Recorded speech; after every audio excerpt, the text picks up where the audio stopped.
The Book of the Ancients. Verse 9. The Exodus of the Rememberers.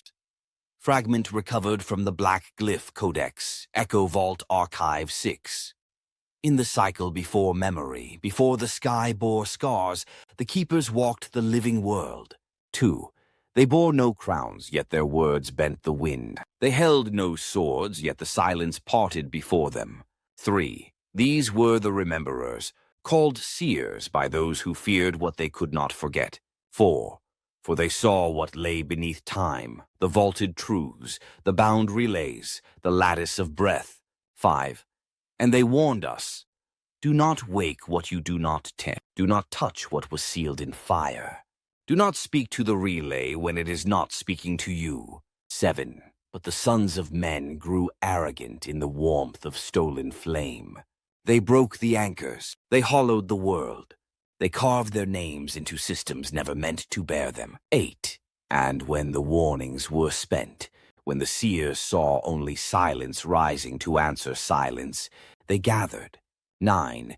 12 cities of memory they raised, crafted not from stone but from thought, not from metal but from oath, to each city a vessel, each vessel a promise. 11. And in a single breathless day they left. 12. The sky turned dark with reverence. The oceans wept smoke. The earth remembered its shape. 13. And the seers spoke no farewell, only this. This world is not exiled, it is quarantined. You will not die by our hand, but by what you refuse to remember. 15. And they vanished. 16. And so the sky closed. 17. Not with thunder, not with flame, but with the sound of doors that were never meant to reopen. 18. But hear this, reader of ash and echo, the silence was not peace, it was warning. 19. For the seers do not forget, they only wait. 20. And now the sky stirs. 21. They have returned, not as saviors, not as stewards, but as reckoning made flesh. Chapter 1. They returned. Above the ruins of a dying world, memory stirs among the stars. They came back as shadows against the sun. 12 ships, drifting in perfect silence, their hulls burnished with the scars of exile. They moved not with urgency, but inevitability, a procession, not an invasion. Cities once etched from light and breath, now cloaked in the stillborn cold of deep space. Their surfaces bore the wear of ages, cracked ribs of gold-laced alloy, old battle seams sealed with obsidian resin, the faint shimmer of forgotten runes flickering beneath newly ignited hull fields. They had returned. But not all of them agreed why. The observation ring pulsed gently as sensor lattices drew in global patterns. But they were inconsistent, splintered, recursive, echoing from vaults that should have slept. Below, the coastlines had shifted, not by erosion, but by deliberate rearrangement. Long swaths of desert now rippled with symmetrical scars, as if buried machines had surfaced and receded. Cloud bands spun in unnatural helices. Strange orbital grids pulsed faintly in low atmosphere, human-built, but with rhythms lifted from older designs. But it was the silence that unsettled her. No signal from the anchor beacons. No harmonic tether from the deep mantle cores. No dreaming static from the lattice verge. As if the planet had stopped remembering itself. These systems were seer-forged, meant to sleep until the signal of return. But they were already active. Someone had woken them. Arya tilted her head, listening beyond data, to the rhythm beneath it. "This is not the Earth we left," murmured Arya, her voice folding through crystalline networks. She stood alone in the thought spire, half body, half light, her form suspended above the curved glass of the observation ring. "It is still ours," replied Viral, his voice rich and final, spoken from the deep forge underchamber. "We shaped it. We sealed it. We warned them." That warning was not poetic. We encoded warnings in the vault shell. Their dreamers heard, and ignored. Within the command vault of the lead vessel, Apharian, the seers convened. Not all took form. Some remained as lattice constructs, refracting thought through coated prisms. Others assumed shape, tall, luminous, robed in starlight and dark metal, with eyes like memories rendered in crystal. Earth hung in the viewport, large, scarred, and sullen. Blue no longer. The oceans were storm-thick and shallow. The cloud belts bore rust-stained spirals. From orbit, the surface looked burnt, not by flame but by time. And the vaults had awakened without permission. They broke the cycle, said Sereth. Sereth moved like a defensive protocol given form, precise, inevitable. Her memory threads still bore the imprint of the collapse, when too much leniency had left entire worlds screaming. Caution was not cruelty. It was survival, perfected. The anchors speak in our absence. That is desecration. Then silence them again, Quarren growled, skeletal and blade-edged. They serve the wrong voice now. This world answers to no one. A pause. The chamber dimmed. Arya lowered her gaze. It lingered on the earth below, but her mind flickered elsewhere, to a corridor long buried, where once she had stood beside the first lattice, not as judge but witness. She remembered when silence had felt like mercy, not strategy. Not all voices are false. One among them has merged with the shard. And another carries our name. Wounded, unknowing, but marked in the deep lattice as Orianthe. Quarren stirred. If she carries it, she is bound. Arya shook her head. No, that's what unsettles the code. Sereth's form pulsed with static. Then she is incomplete. Unbound, Arya said softly. And if the shard chooses to synchronize, outside the lattice, silence again. Even the ship's thought shell dimmed at the possibility. She could echo, whispered Viral.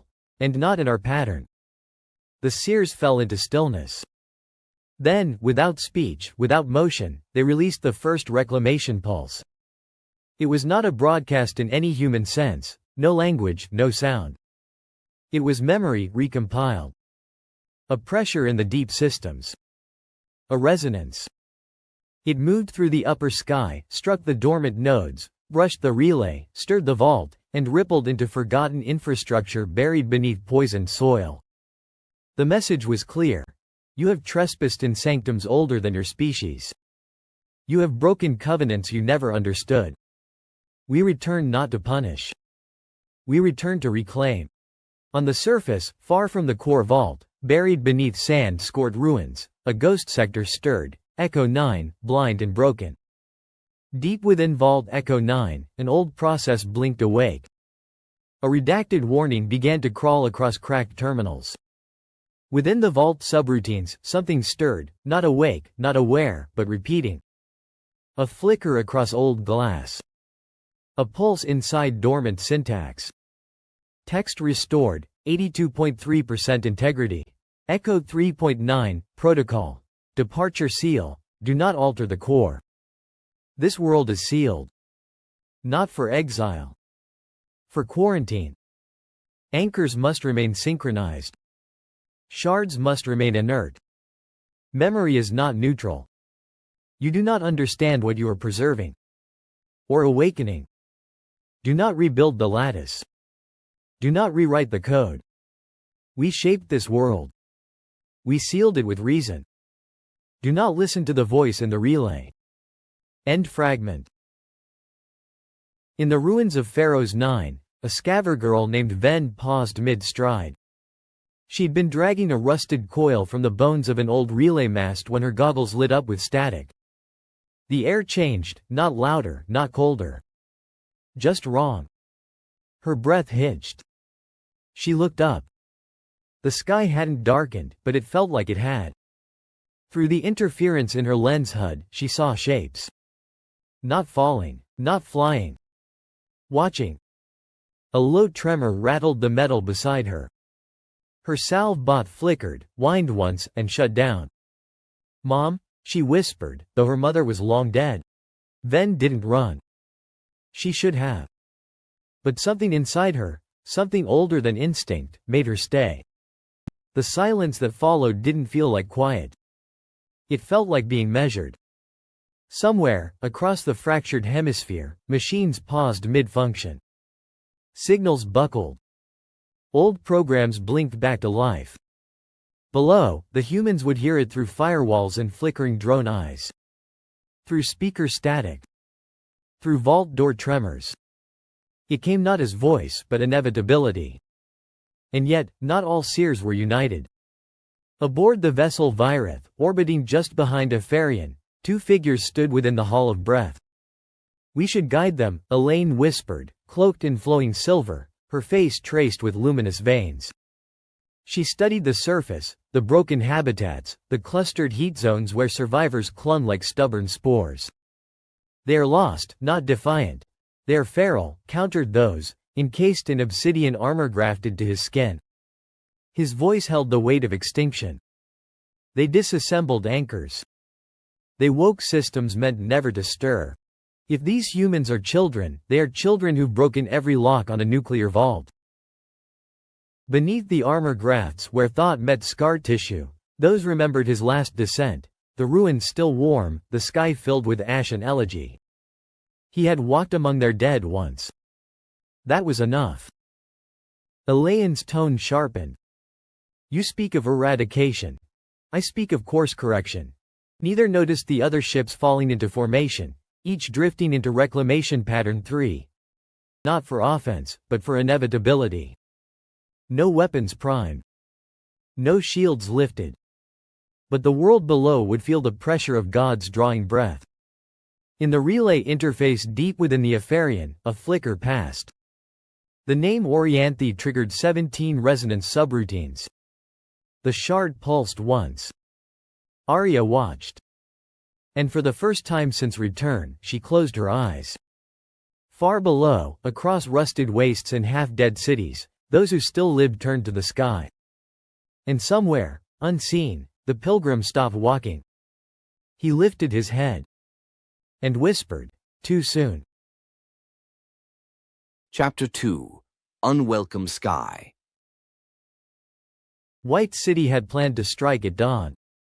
Silas Kane's group was exposed, pinned between the mountain ridges near the old Faction X ruins. Intelligence had confirmed it, a predictable path, limited resources, too many civilians trailing them like dust behind the boots of warriors. An easy target, if they moved fast and hard enough. "We come in low, drop the Reapers in from the west ridge. Cut their rear. No retreat. No regroup. Burn it clean." That had been the order from Kalen Thorne, high strategist of White City. Precise, calm, brutal. They'd prepped the assault for 3 days, rerouting drones, positioning Reaper artillery, pushing militia commanders into silent readiness. And then, the sky cracked open. 12 ships, massive and silent, drifted into orbit with the grace of falling monuments. No sound, no warning, no known origin. And then the pulse came. The broadcast, the ultimatum. "We return not to punish. We return to reclaim." In the Situation Hall, every monitor glowed with interference. Streams of corrupted vault code twisted across the room's holographic map. Alerts stacked like a nervous breakdown. One of the operators was crying and didn't realize it. Thorne stood unmoving, jaw clenched so tight his neck twitched. "Are we under attack?" Negative. No weapons charged, no movement, just pressure, signal disruption, seismic feedback on the vault conduit. Then what the hell are they doing? No one had an answer. Lieutenant Cale Dries broke the silence. "Do we engage Kane's group now, before it's too late?" "No," someone snapped. "We don't know what those ships are. We don't know who they'll support." "They're not supporting anyone," muttered Mira Solis, arms crossed, pacing hard across the marble floor. "They're claiming the planet. They're claiming us." Dries slammed his hand on the console. "We will not surrender to a damn broadcast. It's not about surrender," Mira hissed. "It's about scale. Look at them. Those things were cities before we were born." Mira didn't say what she remembered. Years ago, in Vault Sector Theta, she'd seen the glyphs shift, just once, for no reason the engineers could explain. A flicker in the conduits, a pulse through the memory channel. They wrote it off as noise. But it hadn't felt like noise. It felt like the vault had noticed her. She'd never told anyone. And now, as the sky filled with impossible ships, that old pulse echoed behind her ribs like a breath held too long. Silence again. Then Thorne spoke, slow, precise, surgical. We don't even know what they are. For all we know, it's tech leftover from the collapse, reactivated by the relay surge. Or Kane's people could have triggered this intentionally. A distraction. A ploy. You think Kane built those ships? Mira snapped. I think Kane is a vector for chaos. They all turned to the main viewport as one of the ships passed over, vast, dark, and burnished like bone under starlight. It moved slowly enough to be a god, yet confidently enough to be utterly indifferent to them. Tension cracked like static. We need to strike, said Dries again. Take out Kane's convoy while they're frozen, before they link with these invaders. We need to defend the vault, someone else said. If those things want it, they'll come here. We don't know that, barked Mira. They haven't moved on anything, yet, and when they do? Then we burn them, all of them. Thorne said nothing. He stepped forward, into the center of the command circle. The lights dimmed automatically. His eyes tracked the floating projections, the relay, pulsing like a heartbeat. The vault, flickering as if in confusion. Silas Kane's position. The Seers ships arcing overhead. For the first time in his life, Kalen Thorne realized he wasn't playing a game he understood anymore. Prepare all contingencies, he said at last. Get me a vault uplink, Thorne added. I want Veal's eyes on this. If that pulse touched anything below the surface, he'll know. No one moved. A beat of silence passed. Veal's last signal came from anchor control, someone said carefully. Same with Dr. Day and the cryptid tech, Quarren. Rook was patrolling the lower vault perimeter. No contact since the pulse. Thorne's jaw locked. Then find them. If the system's gone dark, I want human confirmation. We don't lose the vault without a fight. The vault note on the central display flickered, just once. Red, then black. A soft, vibrating tone passed through the floor, almost too low to register. Not seismic. Not mechanical. One of the junior analysts straightened in her chair, frowning. Did anyone else hear that? Hear what? She hesitated. It sounded like breath, but it was inside the channel. Silence. Mira turned sharply. Was that a feedback loop? No source, another tech said quietly. It wasn't routed, it just played. Don't move on Kane. Yet. Don't hail the ships. But arm every sector. If either side steps wrong, his voice dropped. We erase them. Outside the Situation Hall, the wind was rising. On the tower's lower levels, a child stood on a ledge beside her mother, staring up. The wind tugged at her coat. Her hand was sticky with sugar from a ration square she no longer remembered eating. One of the ships passed overhead, no sound, no shimmer. Just a shift in pressure that made the world feel smaller. Is that a city? The child asked. Her mother didn't answer. Because she didn't know. Below the pristine towers of White City, 8,000 eyes stared upward. The world was about to break, and no one could agree on who should break it first. Chapter 3. Fall Back to Vex. The desert wind had shifted. It wasn't just colder, it was charged, like a storm with no rain, a pulse with no beat. Static clung to metal, to skin. Every breath tasted faintly of ozone and memory. Silas Kane felt it first. Not the tremor beneath the dust, not the signal, but the weight in the air. The wrongness. Like being watched by something that didn't need to blink. He turned slowly, boots grinding into the cracked sandstone ridge. And saw the sky break open. What in the? 12 ships, hanging, silent, shaped like relics carved from thought and ash. Not sleek, not angular. Vast, patient, intent. Orianthe staggered behind him, clutching her ribs like the wind had punched through bone. The shard at her side had begun to glow again, faint and rhythmic, like it was breathing. "They're not White City," she whispered. "They're not from this world." Behind them, the rest of the convoy slowed, hushed. Reclaimed trucks. Mech walkers with patched armor. Scavenged supplies bouncing in metal racks. The militia stopped mid-step, some pointing, others just staring. "That ain't a ship," someone muttered near the racks. "It's a judgment." "What are they?" Lex muttered, eyes narrowed. "I don't know," said Silas. "But we're not standing here to find out." He turned to the group. "We head back. Vex outpost. Now." They moved fast, back along the ridgeline, down through the shale gulch that once ran red with Faction X blood. The same place they'd barely escaped 2 winters ago. Back then, it had been survival. Now it was strategy. The enemy had changed, and they didn't know what it wanted.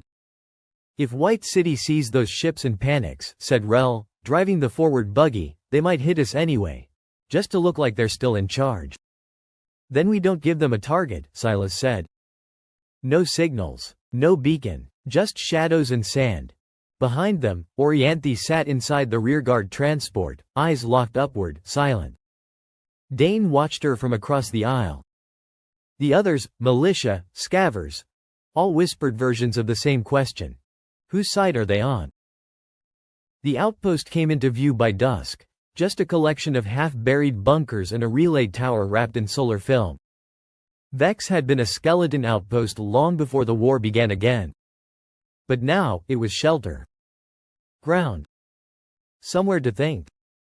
They locked down perimeter gates, swept for mines, and set up watch rotations. Still no sign of White City. No choppers.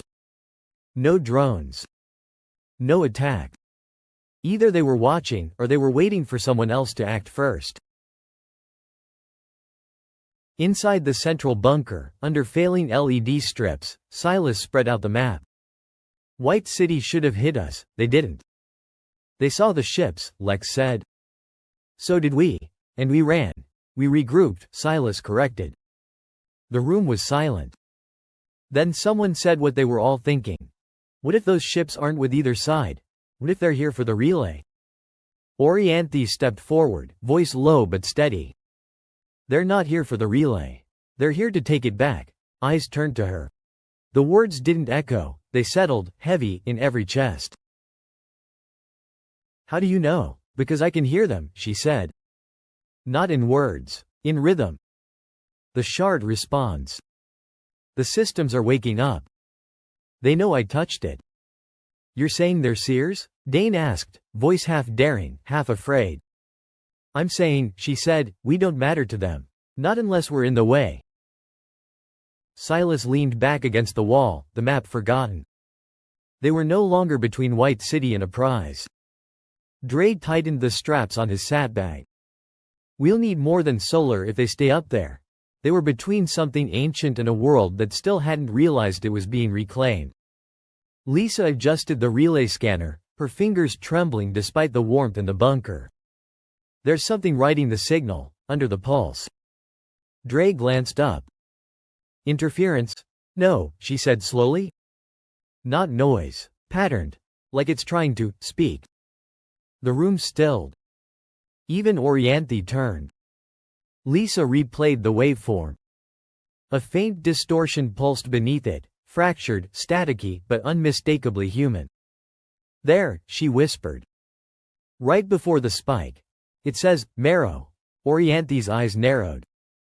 Corwin? Drake cursed under his breath. He didn't make it out. Nobody spoke.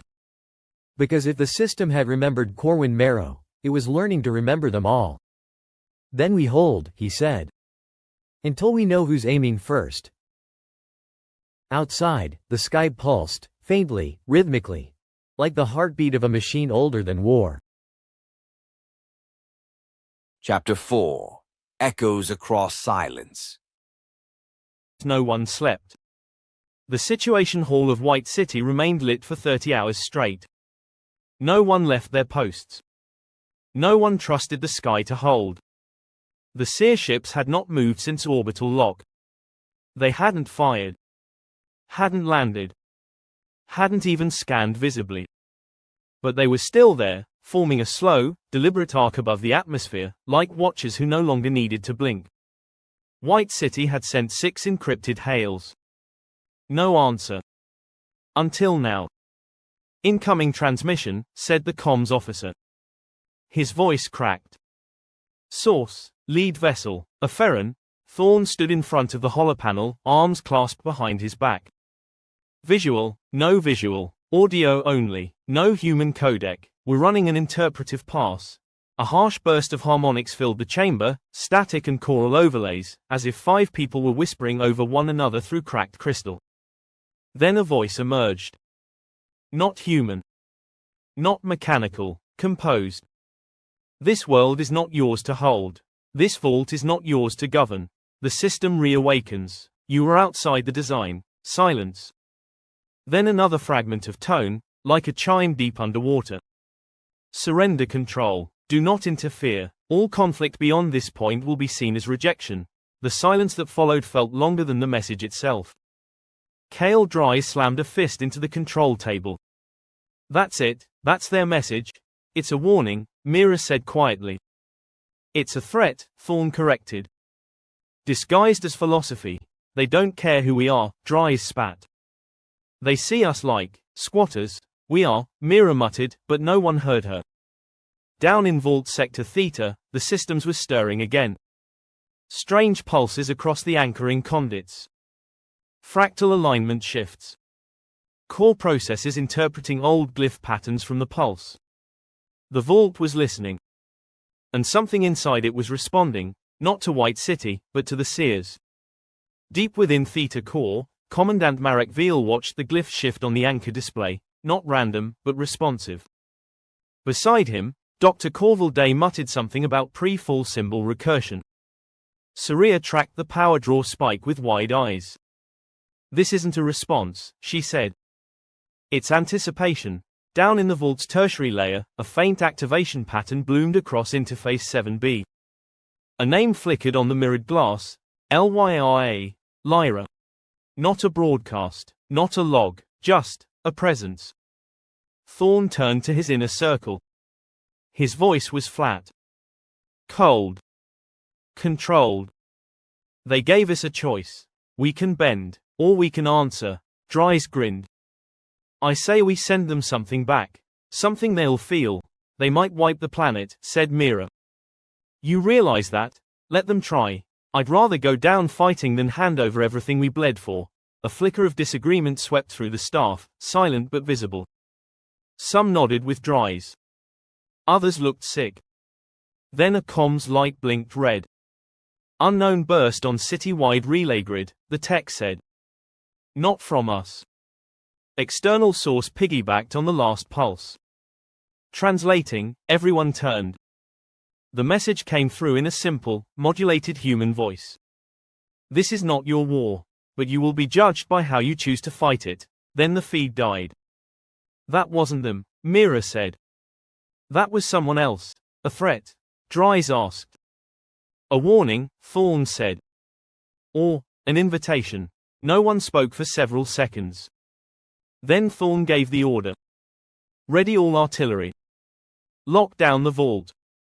No one enters, no one leaves. And prepare a counter-pulse. We will show them who governs Earth now. Thorne's words hung in the air. Then every screen in the Situation Hall went black. For 2 full seconds, no visuals, no telemetry. Then a single line appeared across every console. Lyra intercept, counterpulse blocked another flicker. The system rebooted. That wasn't them, Mira whispered. That was her. Outside, beyond the reinforced towers and stormglass walls, the Seer ships began to slowly adjust their orbit. A minor movement. But it was the first. And it would not be the last. In the vault's silent core, beneath coils of heat-sunken steel and pulse-reactive glass, another signal blinked to life. 6 words. An old voice. Orianthe was never the only one. Chapter 5: The Pilgrim Walks. No one saw where he came from. There were no tracks before his feet. No vehicle. No echo in the dust. Just the slow rhythm of steps across sand that had forgotten boots. He walked with the pace of a man who had never once hurried, and never needed to. Long coat torn by ash and wind. One gloved hand resting on the hilt of a weapon that looked too old to function, and too clean to be from this world. His other hand stayed inside his coat. No one ever saw it. He kept the hand hidden, not out of fear, but memory. Some things stayed covered not because they were dangerous, but because they had already been used.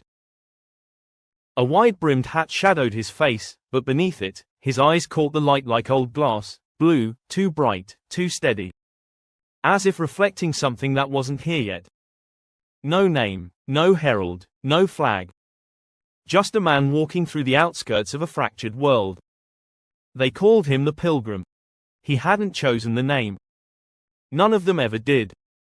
But the world liked to name what it feared, and forget what it owed. He passed through 2 empty settlements. Never stopped. Never spoke. A drone from White City scanned him once, then dropped from the sky mid-flight, its senses fried, its memory core blanked. He didn't even look up. At one checkpoint, a group of militia refugees aimed rifles at him. He looked at them. They lowered their weapons. And didn't remember why. By the time he reached the perimeter of Gravepoint, the sun was bleeding orange over the rusted skyline. Fires smoldered near the eastern rim. White City had shelled the area days ago. Old mechs still twitched where they'd died. No one moved to greet him. He didn't stop. Just walked past the barricades like they weren't there. Somewhere beneath the coat, the shard fragment pulsed in quiet reply, a twin beat to the one he had felt weeks ago, far from here, when another had touched the relay. She's awake, he thought. Finally. The guards stared, one with his mouth half open, another tightening the grip on his rifle but never raising it. They watched him pass like a story made flesh, unsure if it was real or if they were dreaming too close to the apocalypse. Wint Malik stood on the scaffolding above the gate, arms crossed, boots braced. He didn't call down. Didn't move. Just stared as the pilgrim passed beneath, and the man looked back.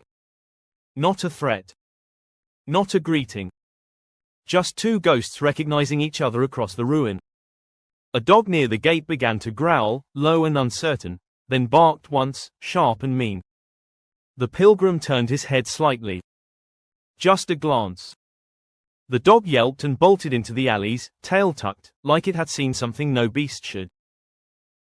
The pulse answered him. Not just the vault, but something closer. Someone.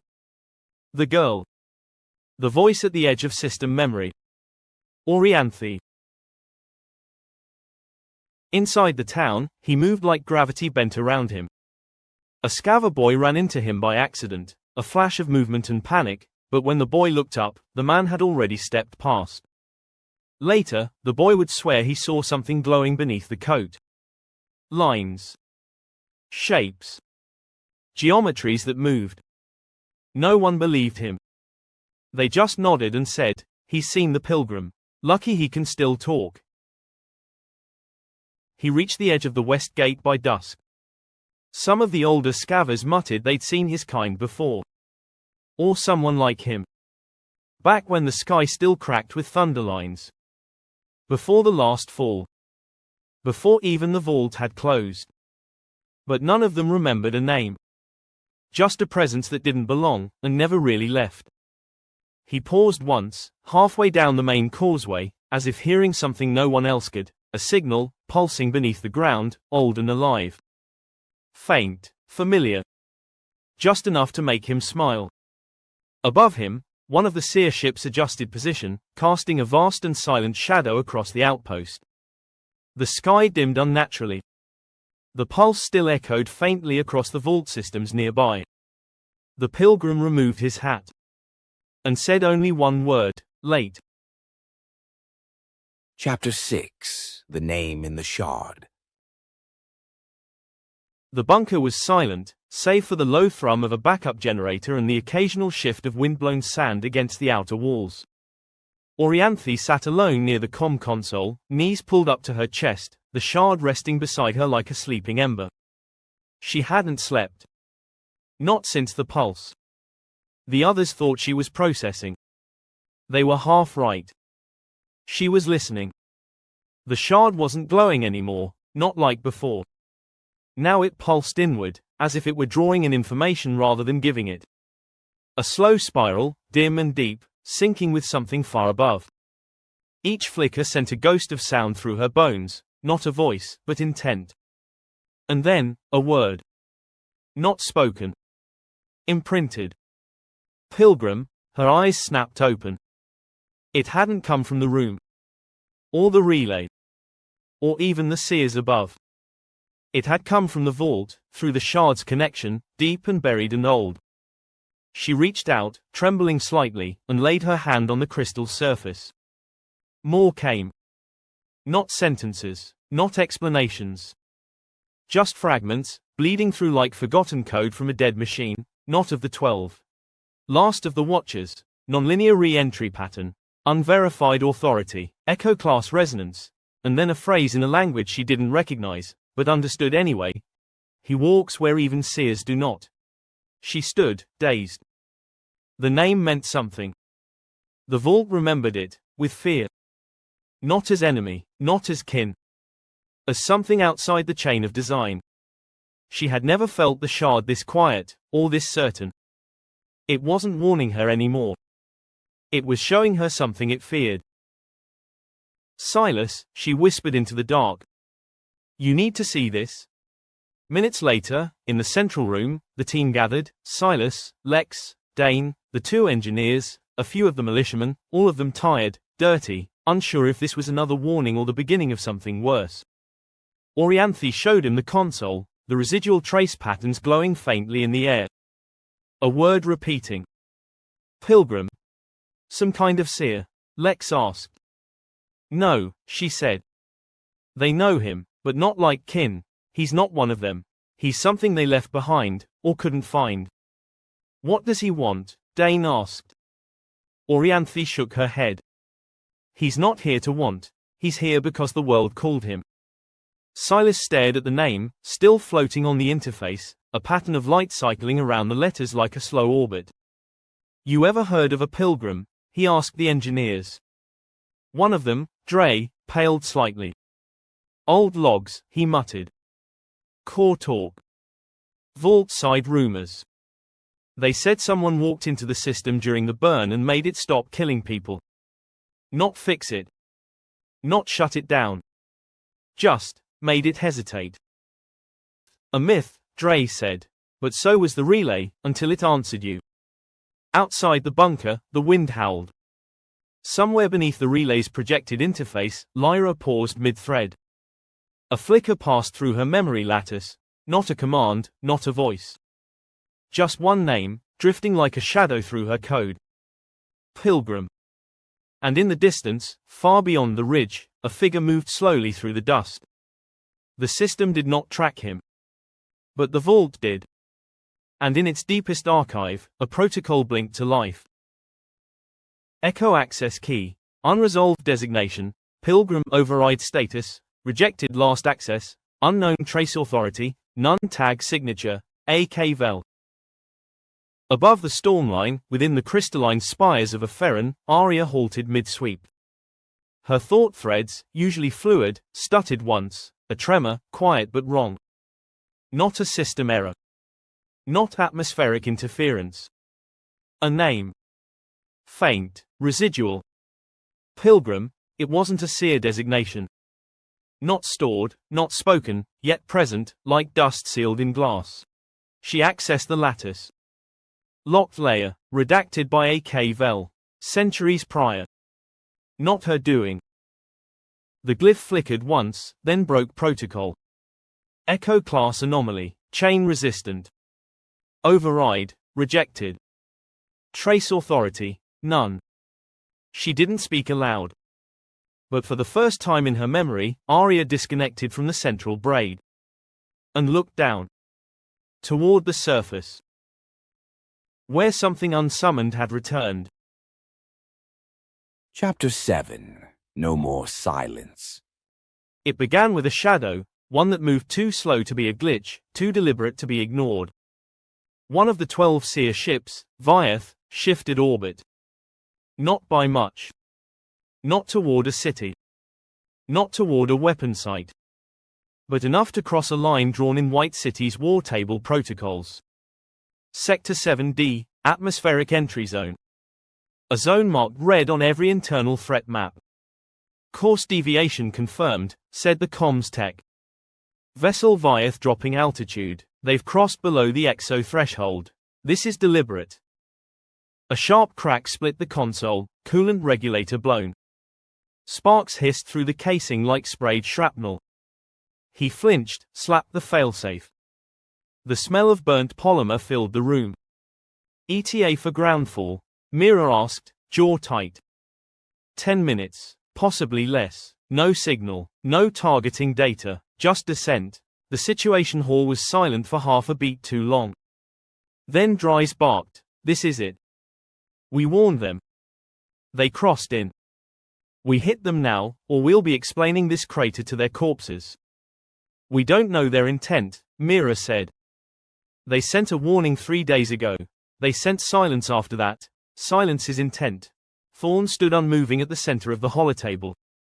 His fingers flexed, just once, as if squeezing something unseen. Then the vault lights dimmed. Every screen in the situation hall flickered. Not fully out. Just interrupted. Symbols the operators didn't recognize pulsed for 2 seconds across the main array. Glyphs. Vault-born. One phrase reassembled in common before vanishing. This is not your claim to defend. Mira stared at it. They're not even speaking to us anymore. They never were, Thorne muttered. The vault is answering by itself. So what do? We do what we were built for. He turned to the console.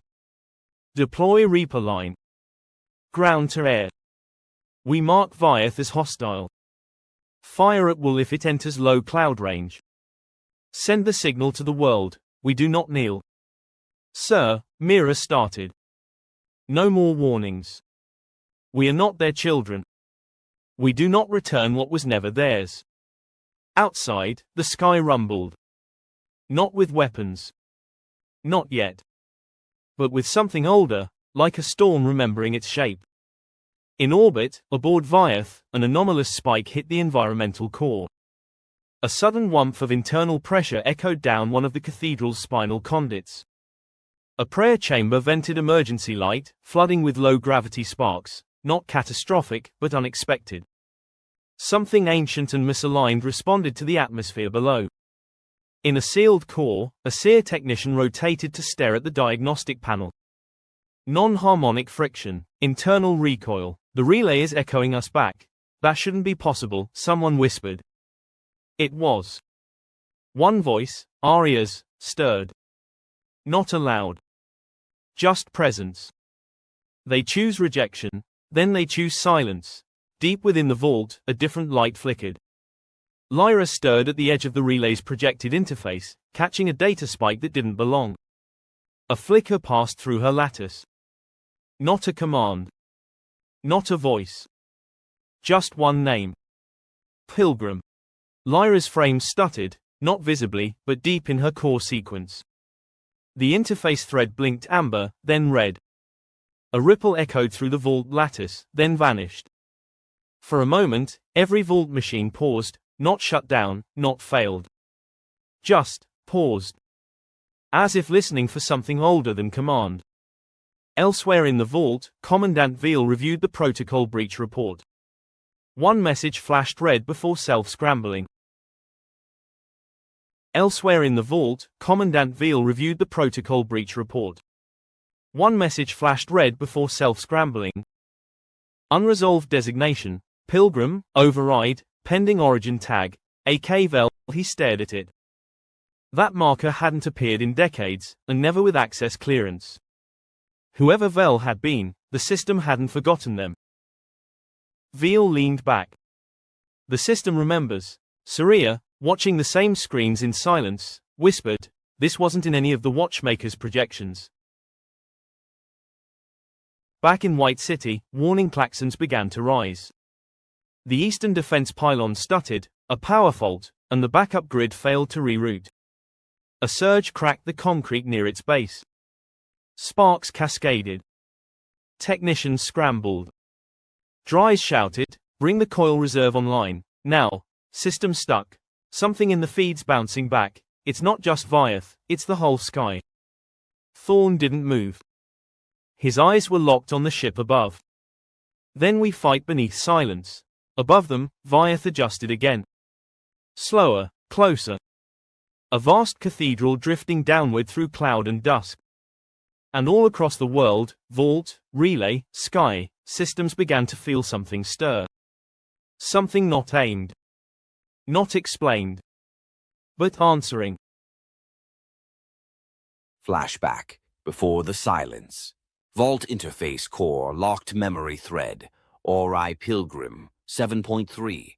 Unsealed via shard sync. Darkness first, then light, warm, gold-toned, fading. A chamber unfolds, long, narrow, carved from bedrock and thought. The walls hum with faint glyphs. Not vault-etched, not seer-forged, but older. Made by human hands, sealed by something greater. She stands in the threshold, not the Orienthe of now, fractured and bound, but younger, sharper, whole. Her eyes are steady, her voice not yet a whisper between pulses, and beside her, him. The coat, the revolver, the wide-brimmed hat, all there, but his face is clearer. The age not yet set in, the weight not yet full. No ghost, just a man walking beside her like he always had. You sure this is where it ends? He asks, voice low, cautious.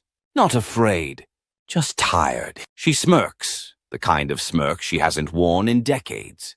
You always think it ends. It never ends. It just forgets. They walk, boots echoing softly. She carries something, crystalline, black gold, webbed with vein-like code. Not the shard. Before the shard, a Cora glass fragment.